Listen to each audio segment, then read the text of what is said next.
Good morning and welcome to this EU Clusters Talks. I am Andrew Lansey, and it's my great privilege, has been my privilege over a number of years, to work with colleagues at the European Commission and in the team supporting the European Cluster Collaboration Platform. We continue to have some really fascinating, important and interesting discussions in our EU Clusters Talks. And today, as important as interesting as any, is about cluster organizations themselves and how cluster organizations can move from funding dependence to financial sustainability. What are the business models for achieving that? Because with pressure on public budgets and a central role for clusters in operationalizing the European Union's industrial strategy, how are clustered organizations themselves securing sustainable funding and support? We have the benefit of an expert presentation and expert and hands-on panelists during the course of our discussion today, and much looking forward to the several really useful contributions. Can I remind everybody on the call that the webinar will be recorded, that we will publish it in due course so you can revisit some of the important presentations and discussion. During the course of the discussion, please use the Q&A and the chat. I would find the chat really helpful. If people have comments and links to references and events, do please put them on the chat. And I know from past experience, we quite often have opportunities for people to ask questions to our presenters and panelists and to receive responses on the chat while we're continuing the discussion. We look forward very much to the participation of you, our audience, in our discussions. So during the course of today's discussion, we will have 3 polls that I will introduce, which will give you an opportunity to tell us about your cluster organization and the circumstances and challenges and opportunities that you see. Let us please begin with hearing from Santiago Donat, welcome, from the European Cluster Collaboration Platform team for news from the platform, please. Santiago. Thank you very much, Andrew. I'm very glad to be here today in this relaunch of the EU Clusters talk and to be part of the ECCP team. I'm happy to be in contact with the big and vibrant cluster community through these talks. Just a quick reminder of a couple of news. This has happened a lot over the past months, but in 5 minutes, I want to remind some that might require your immediate action. I start with this open call for evidence, this public consultation by the Commission to collect input to the impact assessment for the future upcoming Biotech Act 2, expected at the end of the year, which will broaden the policy focus towards the industrial biotechnology, bio-based products and biomanufacturing, which has a strong cross-border dimension. So stakeholders are invited to provide an input to this impact assessment with challenges and obstacles and bottlenecks. And of course, it's very relevant for clusters that can bring experience and evidence about these challenges and barriers that are facing in this sector. So please contribute to the consultation that is finalizing tonight. So immediate reaction if of interest. Then we are also starting with the activities, with the activities in the ECCP platform. So we collect some of the survey needs we had, and we are put them all together in one survey, so we don't spam too much the community. And we would like to get feedback about different aspects. First is the Cluster Booster Academy that is foreseen to start this autumn. Also about the EU clusters and industry talks. We would like to hear from you about your needs and your interest about these monthly webinars, and also about the community engagement and communications, the way we communicate with you. It's a very short interview survey, and deadline is next week. So we leave here the link, and and please contribute to the development of our services. Then important date is the save the date of the next SME and cluster assembly. This year, for the first time, the SMEs and clusters are meeting together in the same conference. And please save the date. It will be 2 and 4 November in Dublin, and further information, speakers, programs will follow in the coming months. Then we are happy to communicate the community that we have a new brand services called the EU Industry Talks that is complementary to the cluster talks, but we in these talks that will combine with the cluster talks each month. The objective of the ECCP is to engage a broader audience beyond the cluster community, business associations, small and large companies, innovation agencies, etc., on cross-cutting EU industry topics and initiatives. So the first industry talk is in 2 weeks, 24th of June. Please, in the event page, you can have more information about this package recently presented by the Commission. The Commission will outline the main features, and we'll have a panel that will comment about the challenges and opportunities that this initiative is unlocking. And there will be a second industry talk on 15 July on the European Innovation Act, and further information will be shared shortly. Yeah, thank you. And that's it from my side. Please, over to you, Andrew. Thank you very much. Thank you very much indeed for that view of forthcoming activities and opportunities. Before we go to our first expert speaker, let's hear from you, our audience. We want today to look at the issues about the sustainability of funding for cluster organisations. So a very good starting point is to find out what are the main sources of funding for your current cluster organisations. Do please give us one answer to the choices that we will show now on the screen. Options are public grants and programmes, membership fees or subscriptions, paid services provided to companies, or sponsorship and private partnership. So those are the 4 options that we'd like you please to tell us which are the main sources of funding for your organisation. So let's have a look now. You're very kindly responding. I can see 1/3 of our members have so far responded at the audience. The numbers are still rising. I won't close the poll until we can see that we've had the great majority of responses. If you can, please go onto the chat and respond. You may have a problem if you're not registered to Teams, but hopefully you are in a Teams call. So let's see those numbers. So we've stopped at 51 responses, which is a good, roughly just short of half of our audience responding there for their cluster organisation.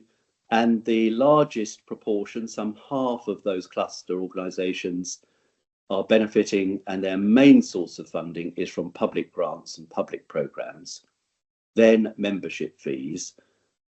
The additional options have a small number of respondents who say that is their main source of funding, that is services payable services to companies or sponsorships and private partnerships. Great. Do feel free to keep adding to that, because of course that will form part of the record of our discussion and a useful piece of information from our audience. So now let's have the first of our expert contributions. We're very much pleased that we have the opportunity to hear from Christian Rangen, who is Strategic Advisor and Chief Executive Officer at Engage Innovate. So Christian, please, could you give us your overview of how clusters are approaching their funding and business models? Christian, please. Absolutely. Thank you very much, Andrew, and good morning, everyone. It's really a pleasure to be here with you, and this is such an important topic. Just a housekeeping check. Can you everyone see my screen okay on your end, Andrew? Yes, indeed. Perfect. Thank you very much. Super. So financial stability of cluster organizations, or really financial health of cluster organizations, I think is a topic that deserves more attention. I believe it's a topic that across the European cluster landscape has been maybe not given the attention that it could have and should have. So I'm very happy that it's coming up here, and I look forward to the conversation today. Now, just for background, I've been working with more than 400 clusters across 50 countries and national regional programs, and this specific opening took place in Norway in 2018. So back in 2018, I was doing some work with the Norwegian National Cluster Program. And as we were sort of traveling around and meeting with the different clusters, we realized that many of these clusters were getting towards the end of their effective national funding availability. And we started discussing with the clusters, now that you're getting towards the end of your funding lifespan, what are your thoughts? How are you going to finance the cluster organization differently? What are the plans that you put in place so far? And very long story short, my good friend and partner here, Christiane Påske, with the National Cluster Program in Norway, turned around and said, wow, no one really knows what a cluster business model is, because a lot of the clusters have been maybe somewhat too reliant on the public sector financing. And that discussion back in 2018 kicked off a significant amount of work where we realized, that the clusters need support. The clusters need enablement, maybe a little bit of a push to become more, should we say, entrepreneurial or creative, or at least flexible with regards to how they finance their cluster organizations. So that insight back in 2018 kicked off a lot of work. We started running workshops. We started giving talks on the topic. We started developing materials, workbook, canvases, worksheet. We wrote up some case studies. And we slowly realized that, a lot of the cluster boards, as well as the management teams, had not had these conversations sufficiently. That work went well. A couple of years later, my good friend Victor Haase in the Netherlands and I explored and expanded this topic across the European landscape. We wrote up a report called Cluster Business Model, and that report was co-authored by a lot of people across the European and the more global cluster landscape. And what we learned was this. First of all, a cluster business model starts with how is the cluster financed? So that's where most people kind of focus. We need money, we need financing, and how can we finance more? And of course, we have public sector, we have private sector, we have projects, but we have to go beyond that. So the second level that we show here on the screen is, well, what is the cost structure? What are the different elements that you might in-house, outsource, lean on partners, lean on the ecosystem? So you have to think about the cost structure and the income as two sides of the same coin. But you really need to understand level number 3. If you don't get level number 3, you're not going to get the financing you need. And level number 3 is all about value proposition for your key stakeholders. And it's about the value, the output that the cluster generates. And this is really the important part. But if you crack number 3, and number 2 will fall into place, and number 1 becomes easy. So what does that mean in practice? Well, it means this. So a cluster business model, or the cluster financing model, has 3 elements. It's how the clusters are financed, so the income side or the revenue side. It has the cost structure, and it has the value creation. And those pieces are intimately interlinked. So zooming in on the income side, or the financial stability in generating different revenue streams, it's very simple. There's private, public, and projects. And notice the sequencing here. So we start with the private, and we believe that if you start with the public, you're actually walking a little bit backwards into this. Now, on the private side, there's some very well-known building blocks: founding partners, strategic partners, membership fees, programs, and events. Like, those are very common. And then you can expand on those. On the public side, you obviously have national funding, regional or state funding, you have local city and municipality funding, and you have also in many cases international funding. The clusters that really get this they also understand how to put projects into the mix. And we are seeing clusters in Europe that have relatively small, and I say relatively small, private-public budgets, but they have significant project budgets. So that it goes into the into the mix. So I'll expand on this a little bit. So for a cluster manager or a cluster board today, you can really start with this super simple cluster business model map. And what you're seeing here, and I'm going to illustrate this on my screen, is that you can basically go, well, when we start, so the first year of the cluster, we might have 100% public funding. You can see it's sort of illustrating here 100% public funding. But then gradually over time, you can then expand with more and more of the private sector. But you're really trying to work towards ideally kind of a 50-50 split like this, right? So as a target, illustrated target, you'd like to get to roughly half and half, or roughly 50-50. But ideally, and this is really important, you want to gradually reduce the public financing. So you want to take that down, and you want to expand the private sector financing as much as you can. And that is being done. There are many amazing examples of clusters doing this, and it can be done. And I'm going to show you a few pieces how. Now, one thing that Victor Haas and I found in the report we did was, as we went out and interviewed and worked with a lot of these different clusters around the world, there's actually much more diversity of revenue. There's much more possibility of revenue, and there's much more optionality of revenue than maybe most people were thinking.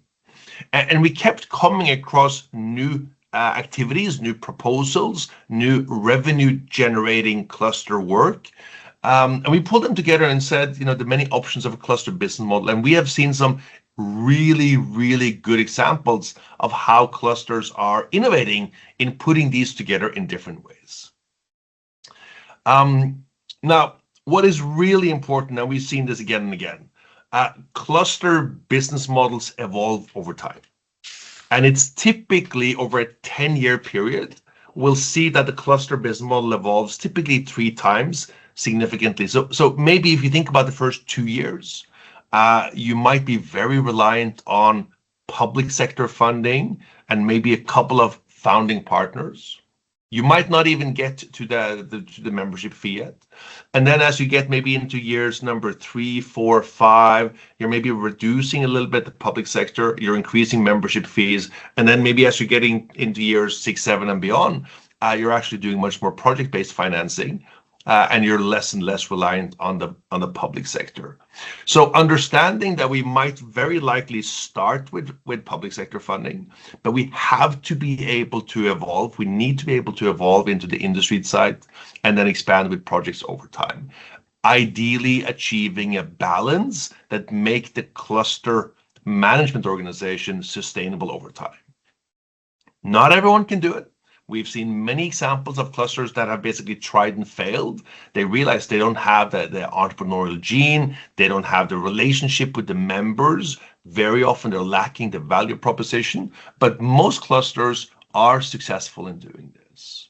So here's an example. And this illustrates what a cluster business model evolution looks like over 10 years, or the financial stability of the cluster organization over 10 years. So here you can see that we're in 2015 and we're going to 2020 and we're going into 2025. And in this example, that the opening year budget is 100,000 euros. It's not a significant budget, but there's high financial stress. And you can see from the funding sources that there's a national cluster program and a local government support. But as we show here, that changes over time, where we lose the national program, we keep the local government, but we're adding membership and projects. And then over 10 years, we go from 100,000 to 800,000 in total budget. We rely on membership fees and projects. And the financial risk or the financial stress goes from very high to very low. So we've seen this a lot, and these numbers are sort of representative for a relatively small cluster within the European context. So what we sometimes do is in a way of getting started, is we start with this very simple cluster funding model or cluster organization funding model. And it basically goes through the steps. So you can see here that it says, let's see, here we go. Yeah. So we have the private industry funding, we have the public funding, and we have the project funding, and then there might be some other funding. But simply just working through that is a very simple setup. It's a very simple list. It'll be in the slide so everyone can access it.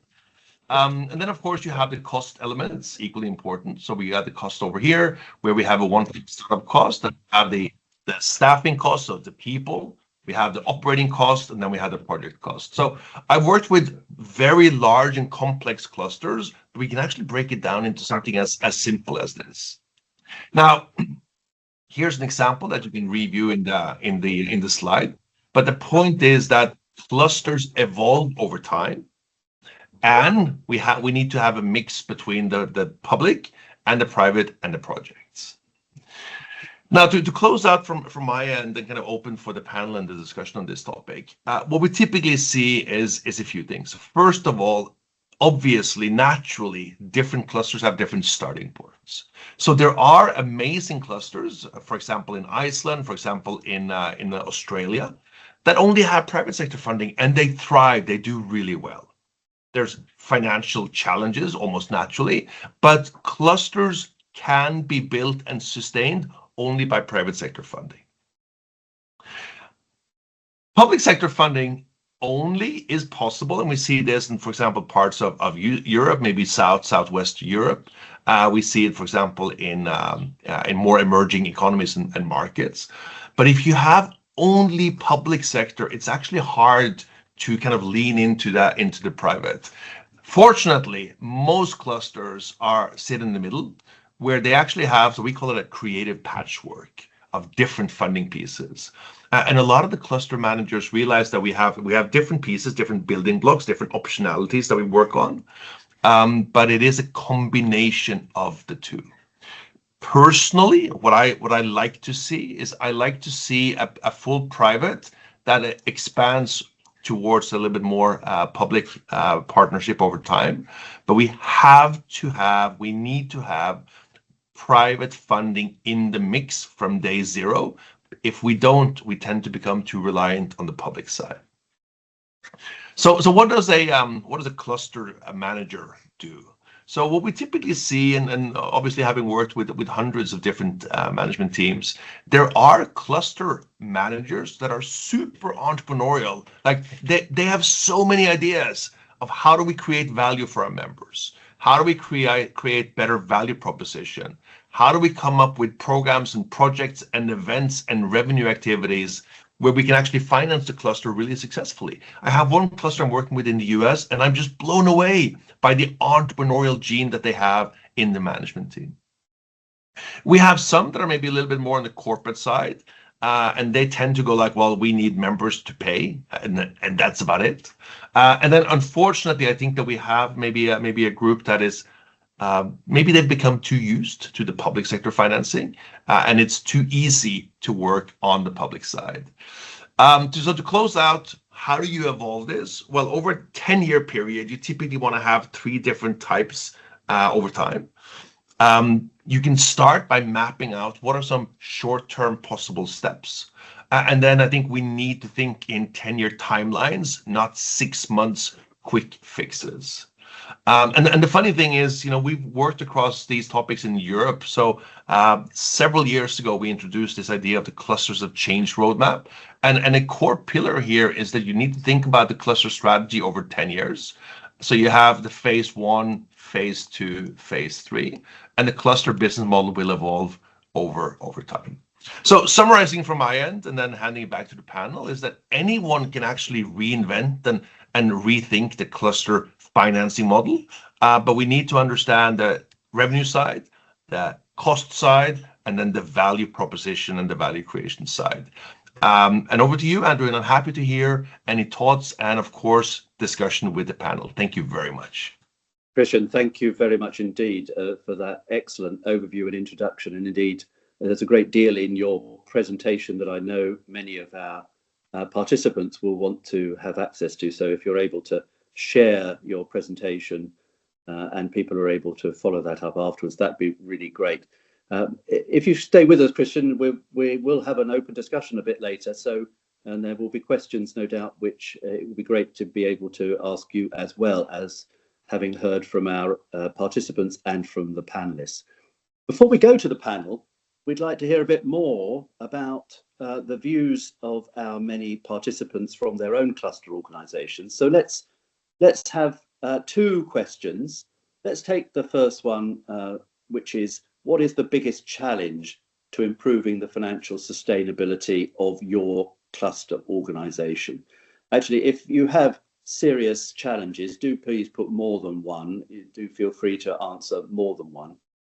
The options particularly are reliance on short-term public funding, members' ability to pay fees or subscriptions, the difficulty in finding new revenue streams, a lack of staff capacity or resources, and also uncertainty about future funding programs. And do feel free to add into the text if you have an additional challenge that you want to draw our attention to. So let's just have a look at this question. And we can see that as our colleagues are answering, we'll have a look, we get to about 50 responses. Let's see, yes, we are at 50 responses.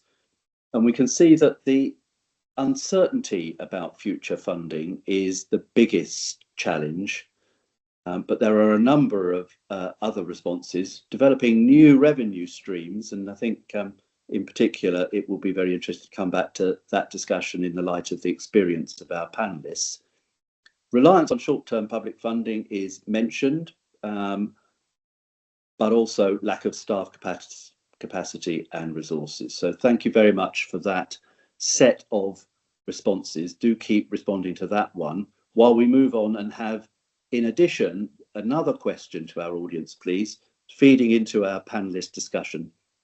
How confident are you that your cluster organisation's current funding model is financially sustainable over the next 5 years?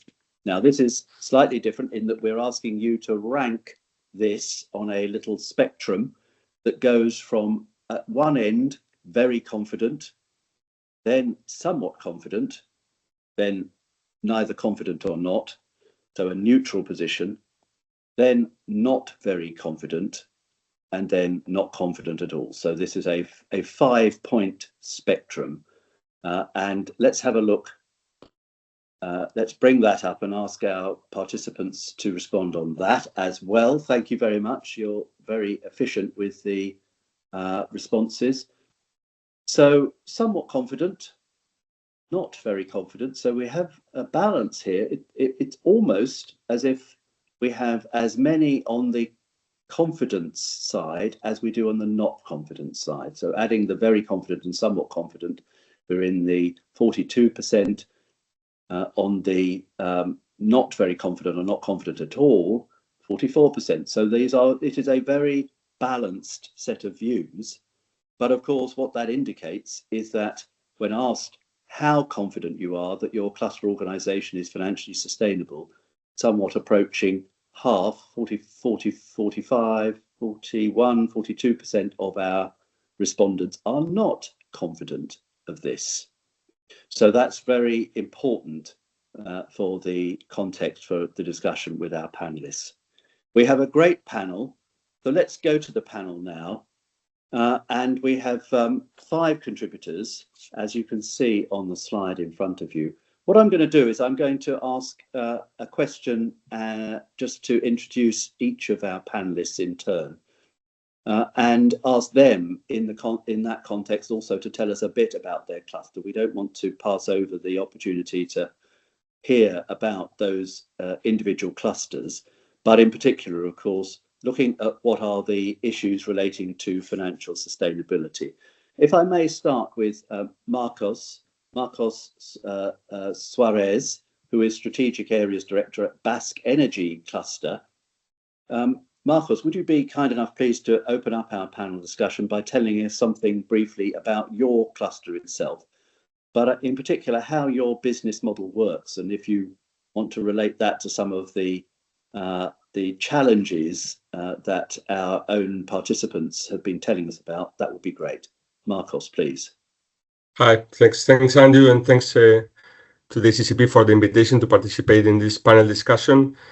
As you mentioned, my name is Marcos, and I work for the Basque Energy Cluster. So very quickly, we are 30 years old, so a mature cluster based in the Basque Country in the north of Spain, focused on the energy sector, which is a big industry in the Basque Country, and our activities are mostly focusing on technology and business development internationalization.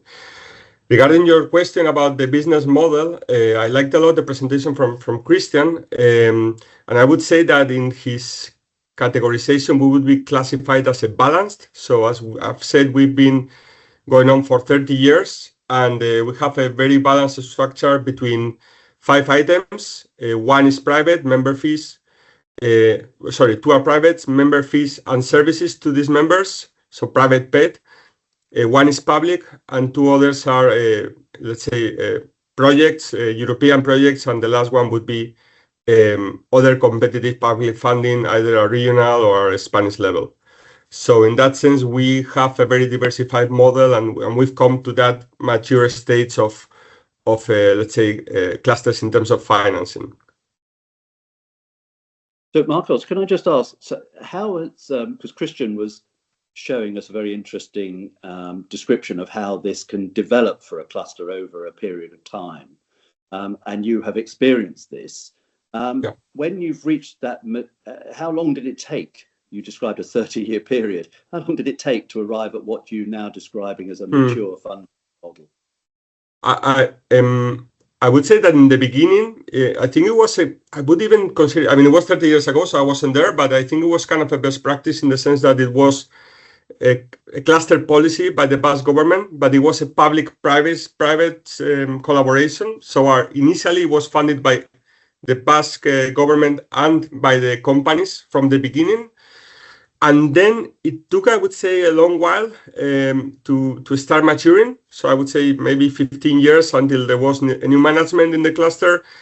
And then since that new management, I would say that in, let's say, 5-7 years, we started arriving to this model. And since the last 5, 6, 7 years, we've been more conservatively growing, but with a diversified financing model. So I say would be mature for maybe 7 to 10 years, something like that. Very good. Marcos, thank you very much indeed. Let me turn, if I may, to Claire Grosbois, who is European Project Development Manager at the Vegipolis Valley Cluster. I wonder, Claire, would you be kind enough to tell us something about your cluster and how you have developed, in particular, perhaps, follow up on this issue of the balance of public and private funding support for your cluster. Sure. Thank you, Andrew, for the invitation to the CCCP talk. So, in fact, I'm in charge of EU project development for Vegipolis Valley, which is one of the largest French clusters. It's working on plant-related innovation, from the seeds to the biomass valorization, with a membership of 650 members. So initially, we celebrated last year our 20th anniversary, and we are currently moving and in the process of diversifying the incomes. I would say that initially, the structure of the incomes were in fact from 50% public funding and 50% from the membership. And over the past years, I would say from the past 5 years, there's been a diversification effort in order to include and adapt to the members' needs as well, to move towards a split that matches actually what Christian just presented. We have a structure today that relies on 40% private funding, 30% public funding, and 30% project-related funding. So that requires some agility, in fact, but we decided to develop the services that the cluster can provide to its membership, and in fact, to take the path of a value creation So going beyond just the project participation, but listening to our members, understanding what their needs could be, and then taking the opportunity to become a kind of a partner for our members, so that we are supporting them not only in their innovation policy, but also in their economic development. And I think this is the path that the cluster today is indeed taking.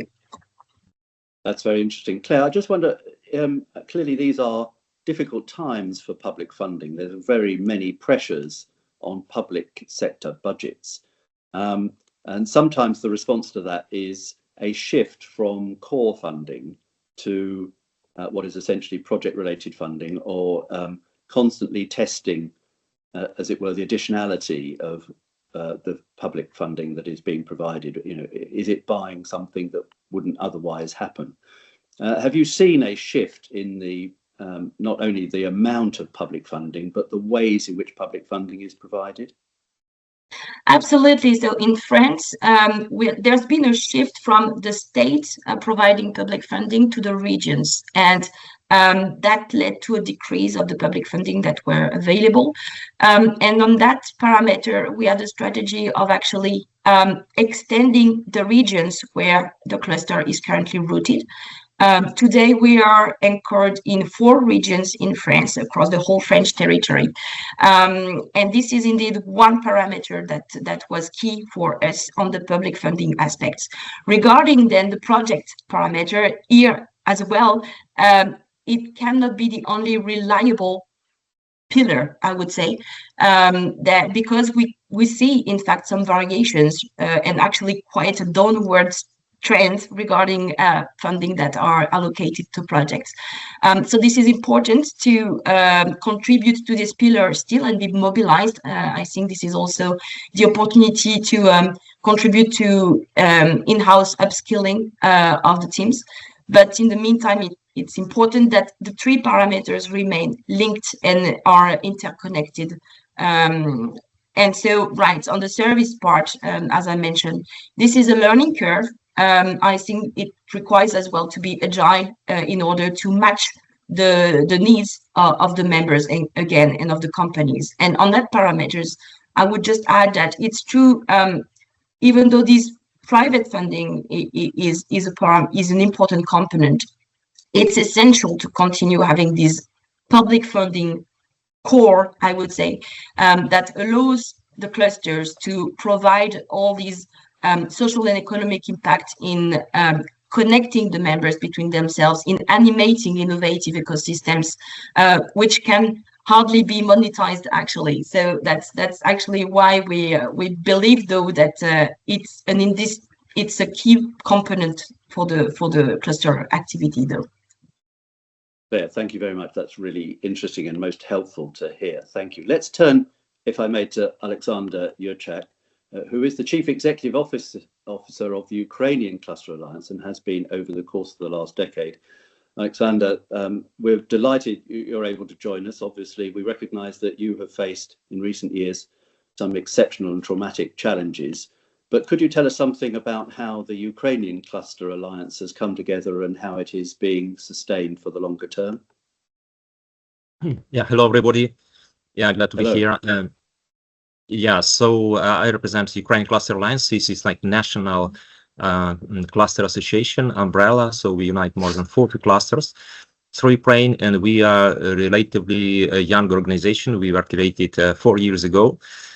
So I will talk rather from a majority of our clusters and basing on best practice we define in our cluster community.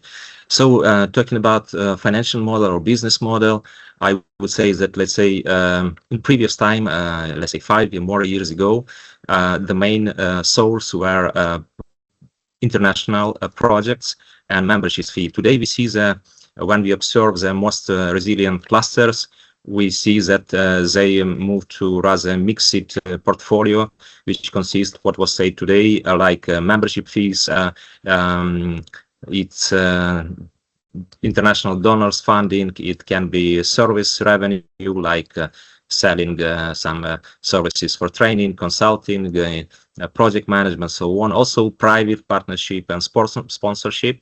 We also have two clusters acting in defense sector. We try to create today own investment fund.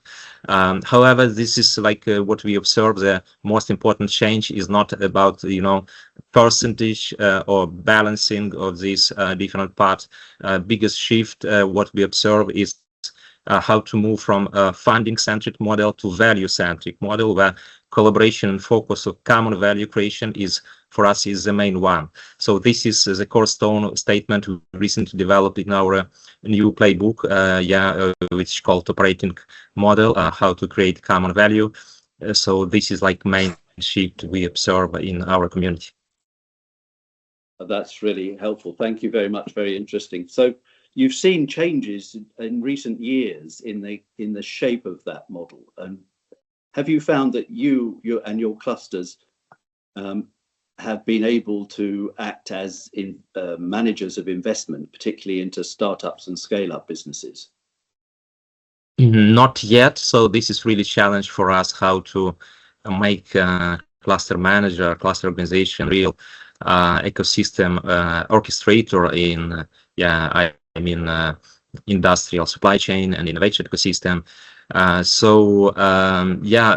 Typically we can talk that maybe only mature cluster which have like age more than 5 years are able today to accomplish this role of ecosystem orchestrator. But regarding young cluster, because majority in our cluster community are young cluster, let's say 3 years, less than 5 years. So for them, it's quite difficult to face this challenge you mentioned.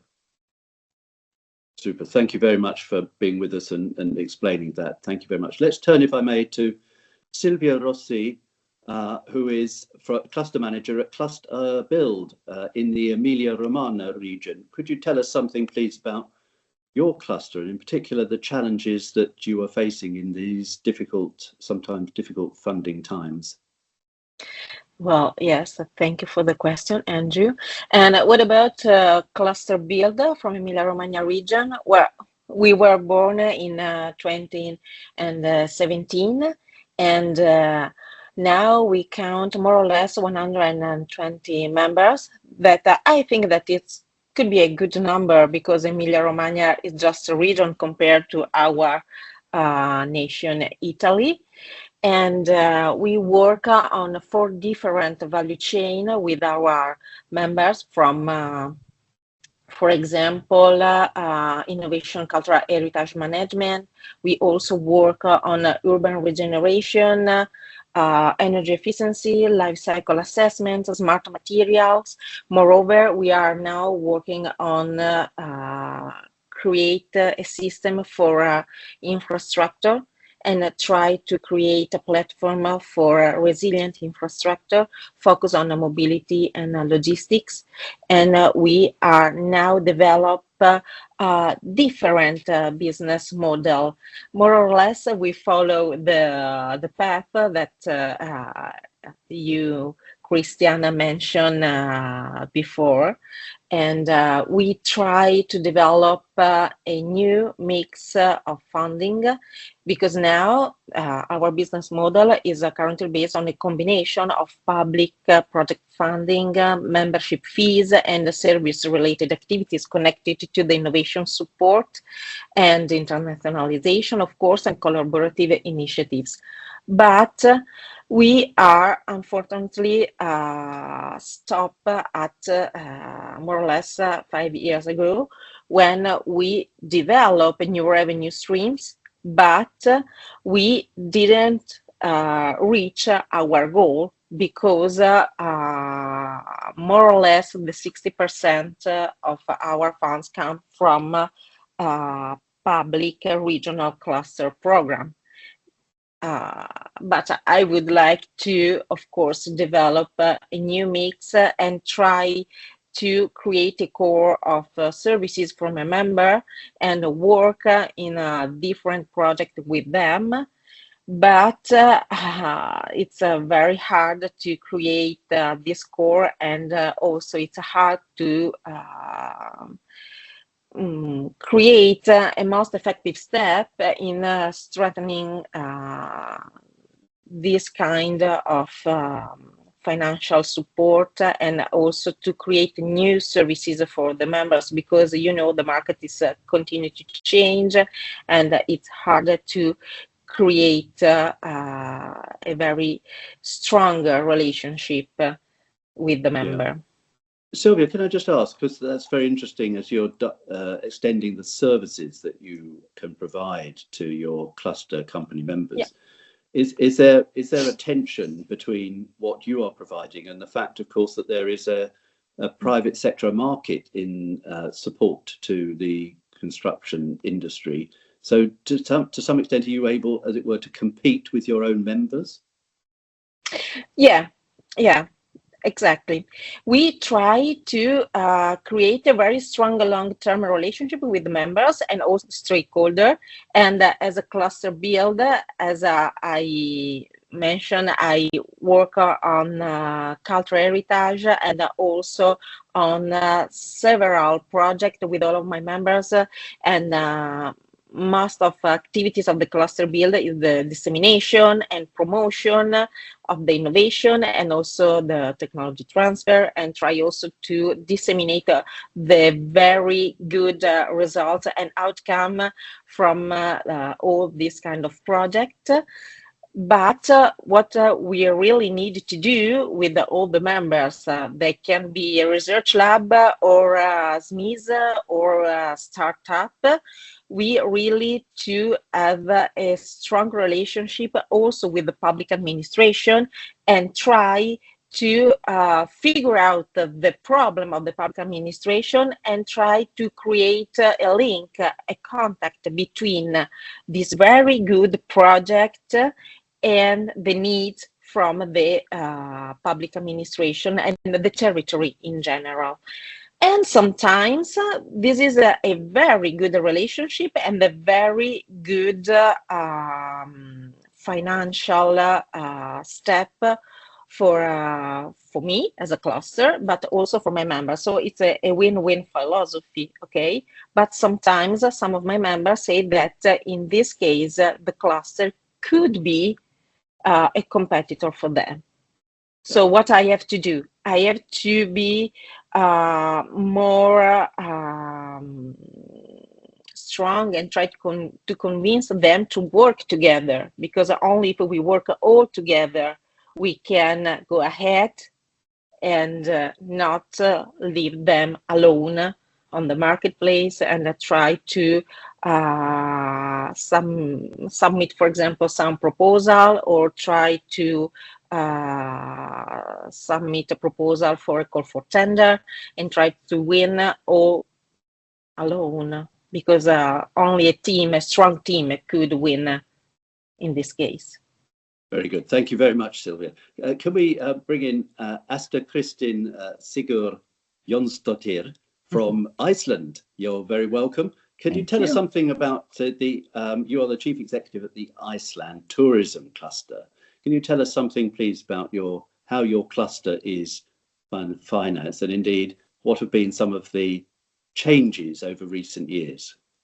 Yes, thank you, and great to be here with you all. I feel like we are kind of echoing each other in a way, and thank you, Christian, for setting the stage. It's always such an inspiration to listen to you, and I have, during my last 10 years, learned a lot in that sense.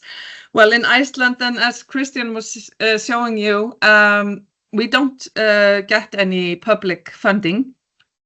So our business model at the moment, you could say it was 50% membership fees and 50% projects. And of course the projects are, and I have been reading here through the chat also, of course it's maybe not fair to put all the projects that are both public and private and everything in the same pool. But if I was to simplify it, it's 50-50, like in that sense. But when we started, and the picture that Christian showed you, the timeline of a 10-year, it could be showing our case, actually.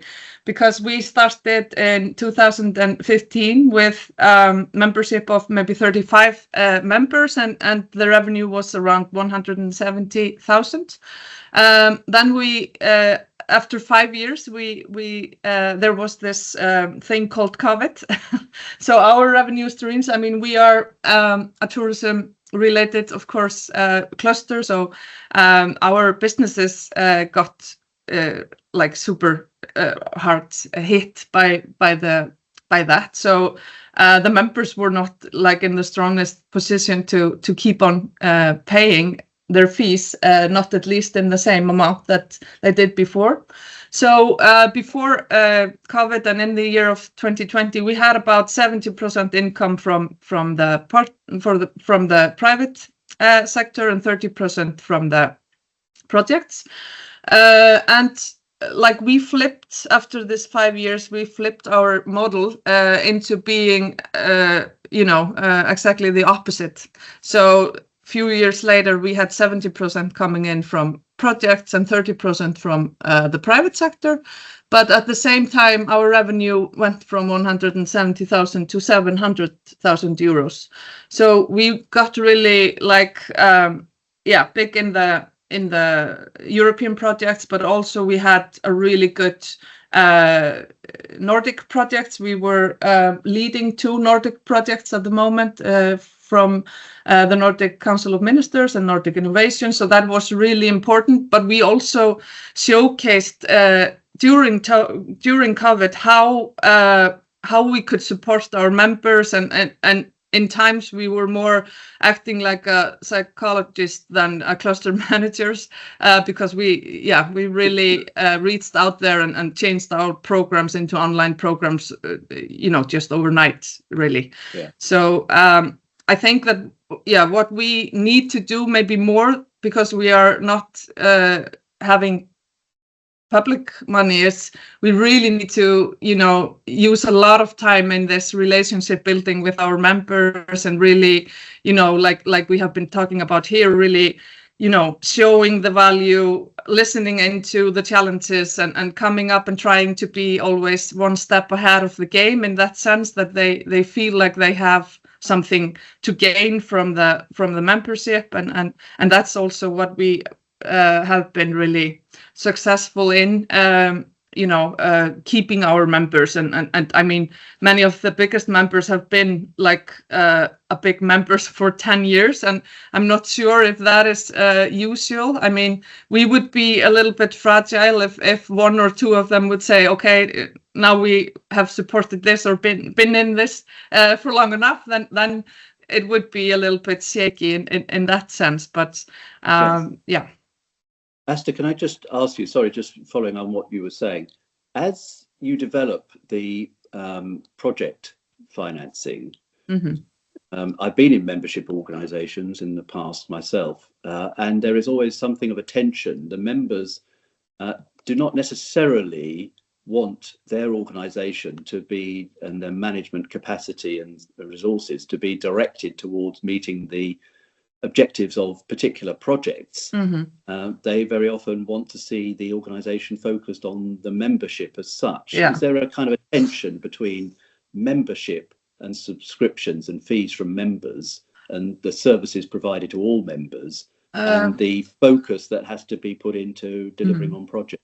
Yeah, well, I haven't experienced maybe a tension, because when we decide to apply, or when we are invited to be in a partnership in projects, we always have a really strong focus on what it needs to bring. So we are super focused on our goals, what we want to bring to our members. So if the project does not involve sustainable or regenerative development in tourism, or travel tech, or artificial intelligence, these are our main focus areas.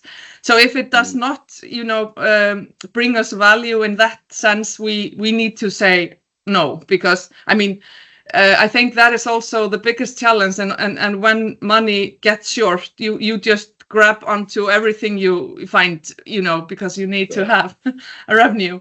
So that's also a tough game, to really be strict on your focus. But we have also chosen to be in projects that give our members a chance to apply to funding. So we have been funding our members, so they need to apply for the funding, and that's like a competition of also the funding that is in there. So, but that has been, we are now in our third project that can fund our companies to apply new technology or to write the sustainability policy or whatever. So they actually see a lot of value in us being in the projects. But as anyone knows, I mean, it's also a lot of work and reporting and always being on your toes and finding the next project and not, cutting the line in that sense. So of course, I mean, and I feel when I have been working a lot in this project, whether it's European or Nordic, there comes this distance between me and the members, because I just don't have the time to do everything that I maybe would be doing otherwise. Just like having all the events or calling them or visiting them and so on. So of course, I mean, that's always the challenge in that. Asta, thank you very much. That's really helpful. I want to pick up a couple of issues that have been raised with our participants in the chat and ask a couple of panelists about this. There are two issues. One is about securing core funding from members through membership fees and the ability to raise fees over time, as of course costs have risen. I wondered, Claire, whether you're in a position to speak to that. And then after Claire, maybe Sylvia, I was thinking maybe there's an issue here about the cluster management and the what it is that we can do to support cluster managers in giving them the knowledge, the base. We have the Cluster Booster Academy, of course, and related initiatives. Wonder if you could talk us through a little about creating cluster managers who can confidently navigate this territory. But Claire, first, membership fees. It's always a sensitive subject. How to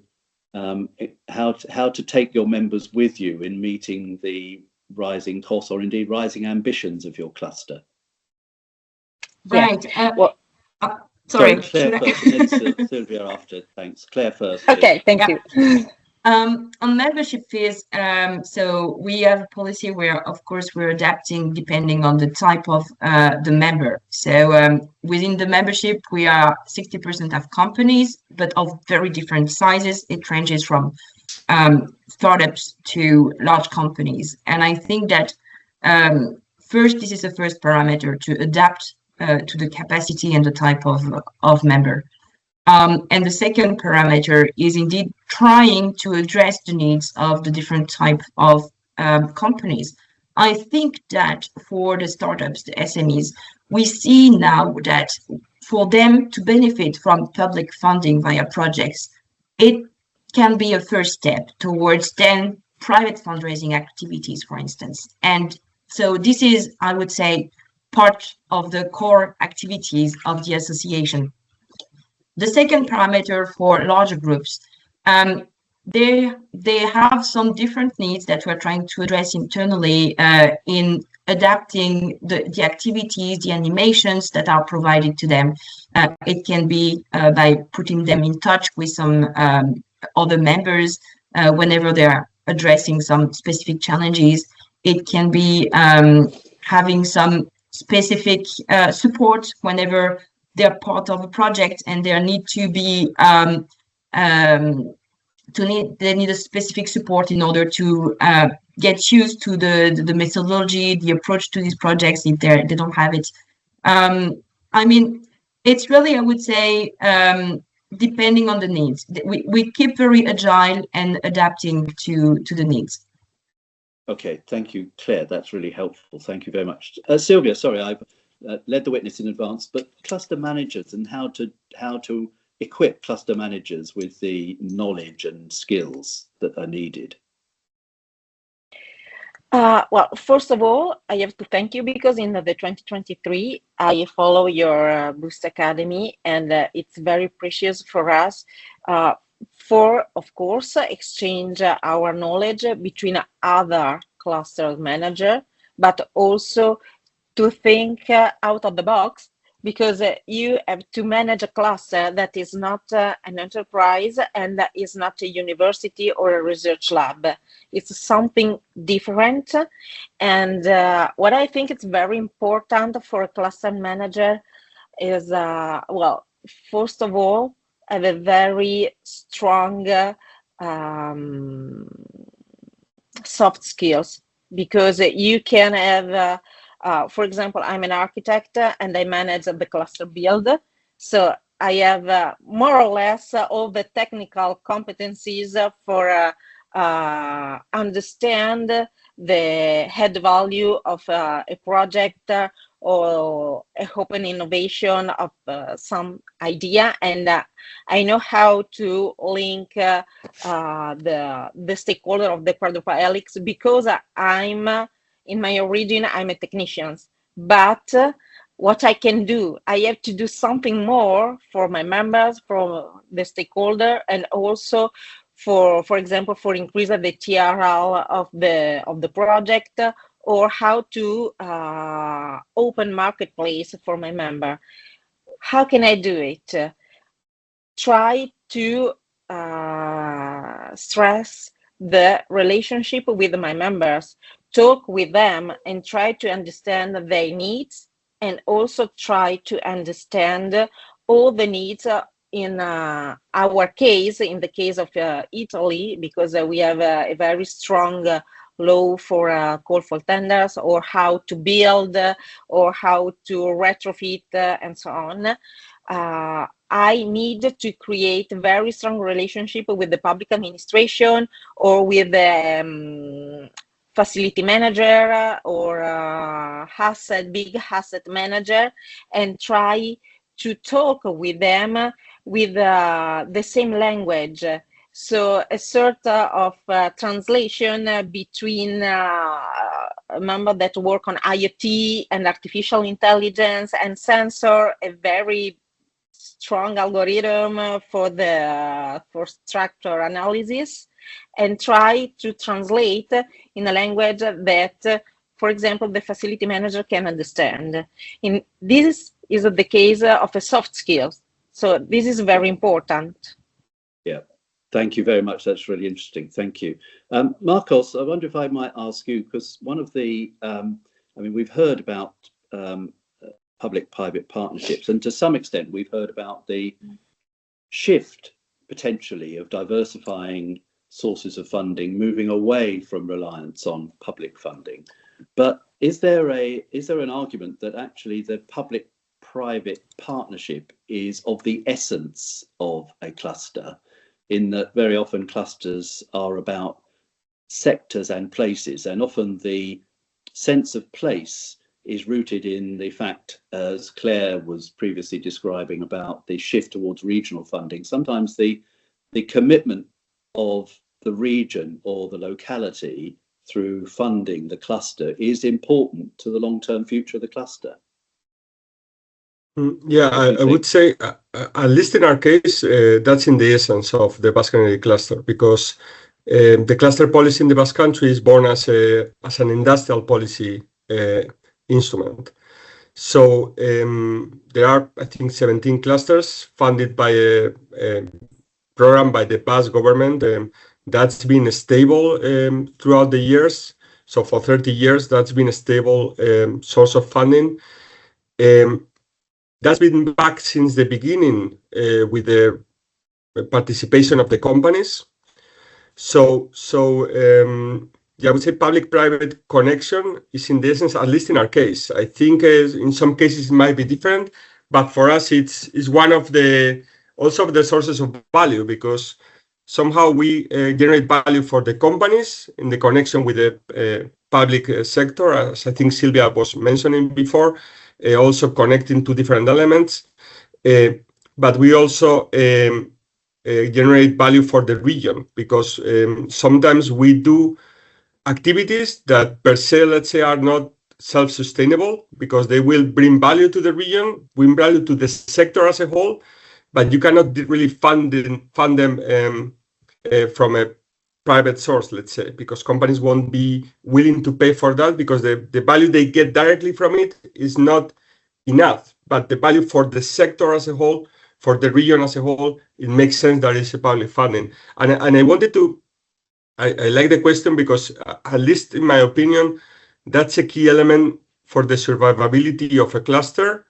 And it's a key element, and it makes sense that it's not only in the beginning. I mean, I fully agree with Christian when he said that you may start from public funding, but then you have to dilute that public funding. But I think that the idea would be that there is always some regional, if you're a regional cluster, funding on your funding model, because that makes sense, because you are also an industrial policy element, and you are also doing this type of activities that are not necessarily possible to fund from a private source. So at least in our case, public-private is in the nature of the cluster. Okay, time is against us, and as always, and there's so much that we would want to talk about. But I just want to ask Christian and Alexander, just literally in a sentence or two, please, if you could change one thing about the way in which clusters are financing themselves, what would you do? Alexander, maybe you've already told us a bit about the direction that you're moving, but if you could generalize that to how clusters should be thinking in the future in a sentence or two. And Christian, perhaps we could conclude our panel discussion with that thought. Alexander first. Yeah, I think that it would make sense to move more public support from pure financial activity to better balance with cluster capacity. For our cluster capacity is like a key challenge, how to improve financial capacity. Typically in Ukraine, we don't have, let's say, public, I mean, from the state, no kind of support still, yeah, because of the war, but because of its, I think it's a general problem of non-mature or underdeveloped country.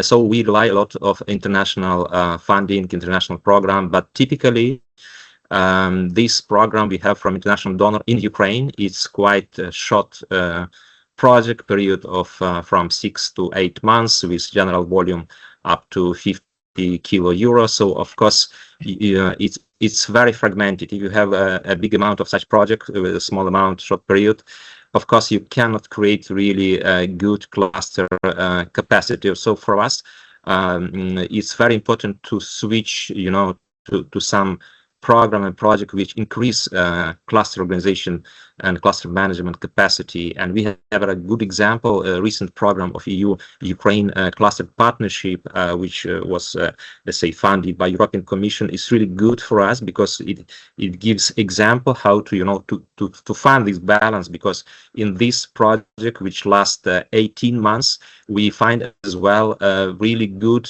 cluster training program. So I would say that this is like the things we should manage in a new funding program. Alexander, thank you very much. I don't want to close, Christian, without giving you just literally a moment, if you'd be so kind, just to give us a sense from your point of view of the direction of how cluster business models are and should be moving. Thank you, Andrew. It really comes down to one thing, and that is understanding the value proposition for your stakeholders and members, and developing member-based, member-valued services, and then charge for those services. So that is embedded in the membership fee, but we have to crack the value proposition. That's where it all starts. Thank you. Great, thank you, and thank you to all of our panelists for some terrific contributions and material that we can work with. Do please also keep an eye on the chat. There's a lot of very useful questions, answers, and indeed links and potential material to look at that is in the chat. So do please pick up on the chat. Before we close, we do want to hear about the upcoming European Cluster Collaboration Platform activities, and we're delighted to have Laura Tordaro, ECCP team member, to tell us about the upcoming activities. Laura, please. Thank you. Thank you. Good morning, everyone. Yes, indeed. I think I've been tasked by giving you a bit more of a teasing you about the bigger picture of and giving you more details about the next activity that are fast approaching for our platform and our community. I think in relation to the international cluster mission and matchmaking, between the 15th and the 17th of September, there will be an event in Canada, in Montreal, focused on artificial intelligence and digital technology, advanced manufacturing, quantum technology, and defense-related industry.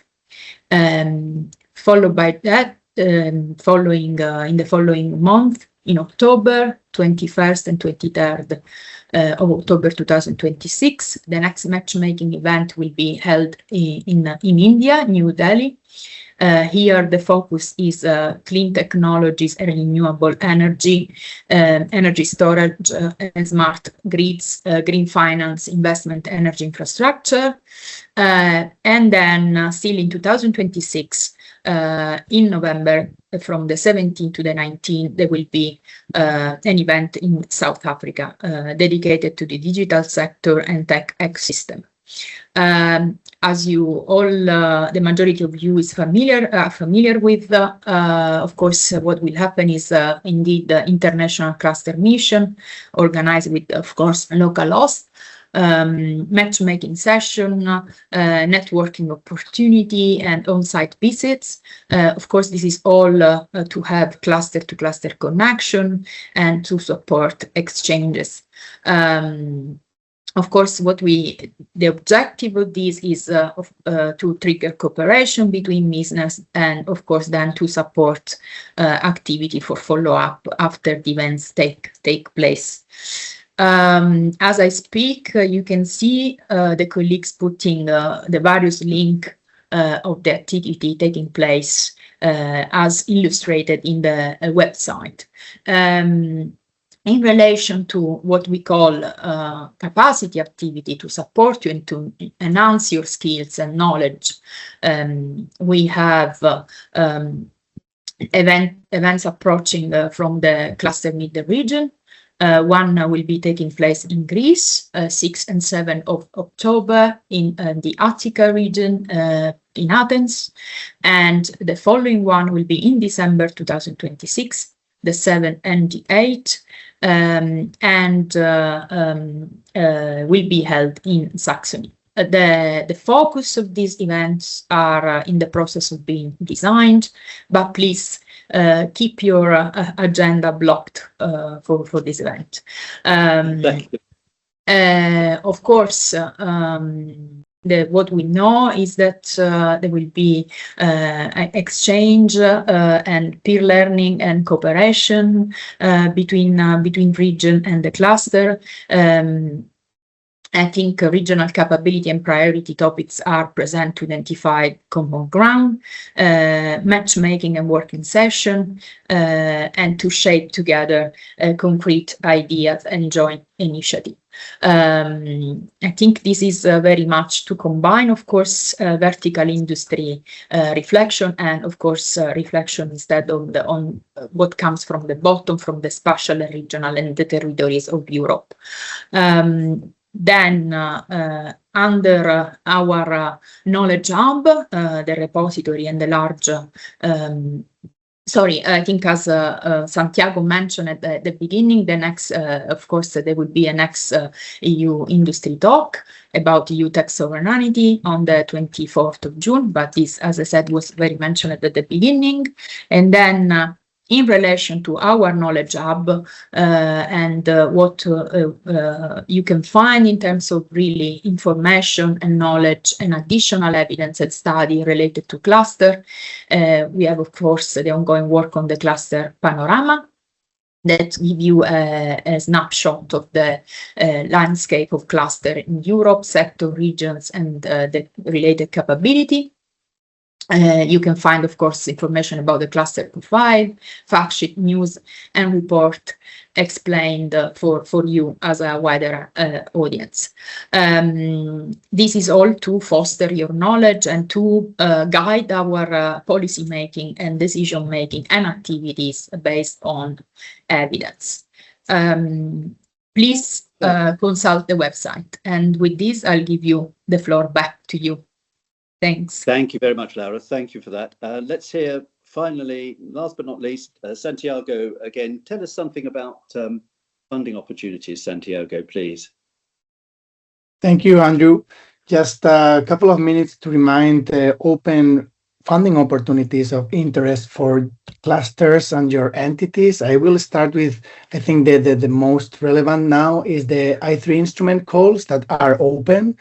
As you know, this instrument funded by ERDF, directly managed by the Commission, supports the development of EU value chains and interregional collaboration investments to support investments in different regions to bring innovations close to market. Clusters have a very relevant role as intermediaries, but also bringing members, and also actually working in the projects. So there is two strands, very similar. Is about investment, as I said, is just to invest in these pilots, sharing expertise between regions to bring innovations close to market.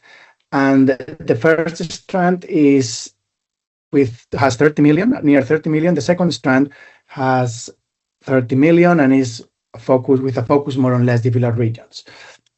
Projects, very quickly, projects can receive 2 to 10 million of EU funding, duration of 18 to 36 months, and the funding rate is of 70%, but it has a cascade funding element that funds 100% for SMEs, and the budget that the SMEs can access to this the cap amount is 100,000 euros. That is being increased for this second call. The deadline is the 12th of November this year, and there will be another round of calls in 2027, and this will be the end of the planned calls for the 21-27 programming period. You have more information here about the two strands. And talking about cascade funding models and opportunities, which are very important for those SMEs that wants to do innovation and also to enter in public funding programs to start with innovation. The Eurocluster initiative is in full speed, and all the selected clusters are launching cascade funding calls, as most of you may know. So you have these schemes for SMEs with grant of up to 60,000 euros and funding rates between 75% and 100% funding rate. Very good opportunity, and you see different calls by different entities and different sectors, from textiles, aerospace, defense, agri-food, energy, health, very, very diverse, and different deadlines. There are a lot of opportunities. You have more information in our website, but also in the EU funding and tenders portal. And with that, I finish, and I thank you all for your time. Thank you to you and Laura for all of those opportunities, upcoming interesting opportunities. So can I just say a very big thank you to Christian for his great presentation, to each of our panelists for their terrific contributions, to you, our participants, not only for responding so readily to our polls, but also putting up so many good questions and indeed some answers and suggestions on our chat. Do continue the conversation on the website through the platform, the European Cluster Collaboration Platform.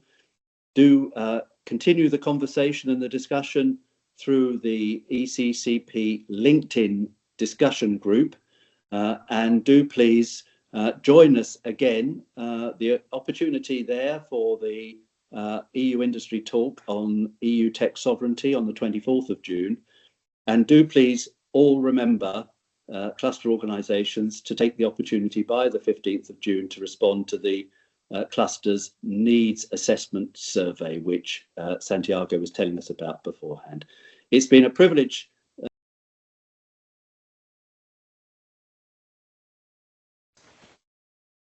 sustain themselves into the future and maintain their vital responsibilities.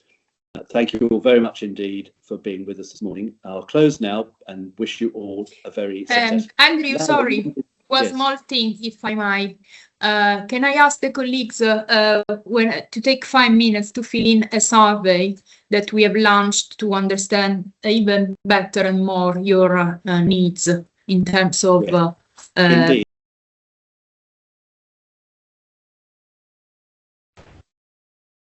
So do please take that opportunity. Thank you all very much indeed. Precisely. And have a very good day. Thank you.